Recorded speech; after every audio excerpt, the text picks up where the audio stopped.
Coup de tonnerre au sein du PDCI RDA. Alors que la bataille pour le maintien de Tidiane Thiam sur la liste électorale fait rage sur le terrain, une annonce inattendue vient bouleverser la scène politique. Dans une adresse solennelle, Tidiane Thiam, président statutaire du parti, déclare remettre son mandat entre les mains des militants. Geste de retrait ou manœuvre stratégique dans un contexte tendu. Quelques instants après, le doyen d'âge des vice-présidents, Ernest Nkoumomobio, prend la parole et annonce assumer l'intérim conformément au statut du parti. Une transition surprise qui soulève bien des interrogations. Nous vous proposons de suivre cette vidéo pour vous faire votre propre opinion.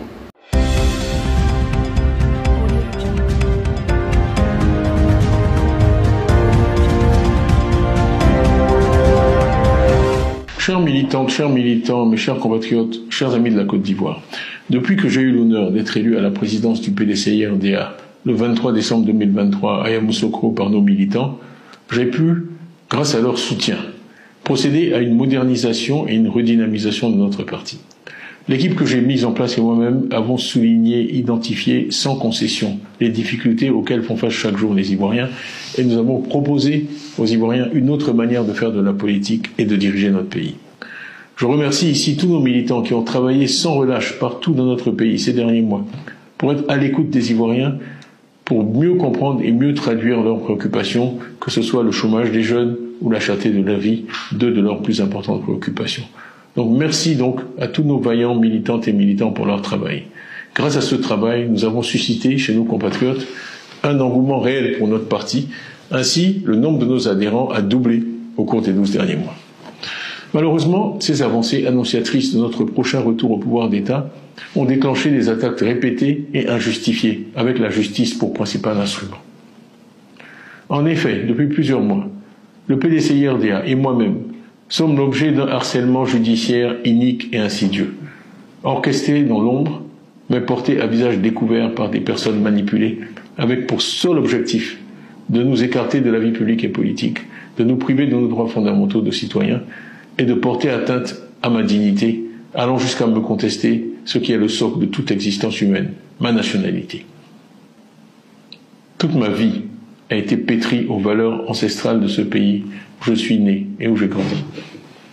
L'éducation que m'ont inculquée mes parents est fortement inspirée de la philosophie humaniste faite de paix, de respect de la personne humaine, de tolérance, de rejet de toute forme de violence que le père fondateur de la nation ivoirienne, Félix Houphouët-Boigny, nous a légué. Malheureusement, il semble que certains d'entre nous n'ont rien retenu de l'histoire récente et combien douloureuse de notre pays. Toutes ces manigances que nous voyons chaque jour visent à entraver la marche vers le pouvoir d'État du PDCI RDA, qui m'a plébiscité d'abord comme président du parti en décembre 2023, et puis en avril 2025 comme son candidat à l'élection présidentielle d'octobre 2025.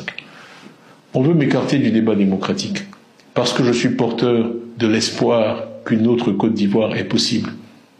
Ma voix est une voix que nos adversaires veulent éliminer, non par le pouvoir de leurs idées, mais par la persécution et par l'instrumentalisation de la justice à des fins politiques et partisanes. Le but de ces manœuvres est simple, il est de nous distraire de l'essentiel, l'évaluation du bilan du RHDP après 15 ans au pouvoir et l'élection d'octobre 2025.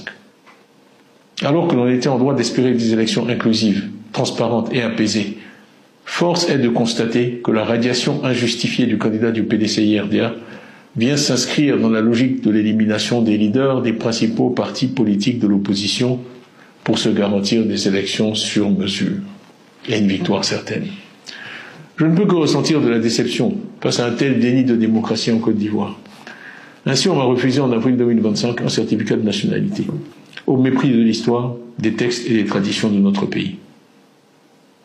Plus grave, il se dessine une volonté claire de mettre notre parti, le PDCI RDA, sous contrôle, sous tutelle, à un moment où l'espérance en un retour du PDCI RDA au pouvoir, après 25 années d'opposition, est partagée par beaucoup d'Ivoiriens et par tous nos militants et tous nos sympathisants. Ce que nous défendons transcende nos personnes. Dans l'intérêt du parti, j'ai donc décidé de remettre entre vos mains, à vous les militants, mon mandat de président du parti. Cette décision ne change rien à l'engagement que j'ai pris en décembre 2023 de conduire personnellement notre parti à la victoire en octobre 2025 pour libérer notre pays de la peur et de l'injustice, et je le ferai. Je sais qu'après m'avoir élu en 2023, vous m'accorderez de nouveau votre confiance, sachant que les autorités ont récemment affirmé que j'étais, et je les cite, indubitablement ivoirien. Conformément à nos statuts, les organes compétents se chargeront de prendre dès aujourd'hui les décisions nécessaires dans l'intérêt supérieur du parti pour permettre au PDCI RDA de poursuivre sa marche glorieuse et victorieuse. Chères militantes, chers militants, ne baissons pas la garde, ne nous résignons jamais, continuons le combat avec encore plus de détermination. Tous ensemble pour la victoire en octobre 2025, avec une foi inébranlable en notre avenir commun. Que Dieu vous bénisse, que Dieu bénisse le PDCI RDA, que Dieu bénisse la Côte d'Ivoire. Je vous remercie pour votre attention.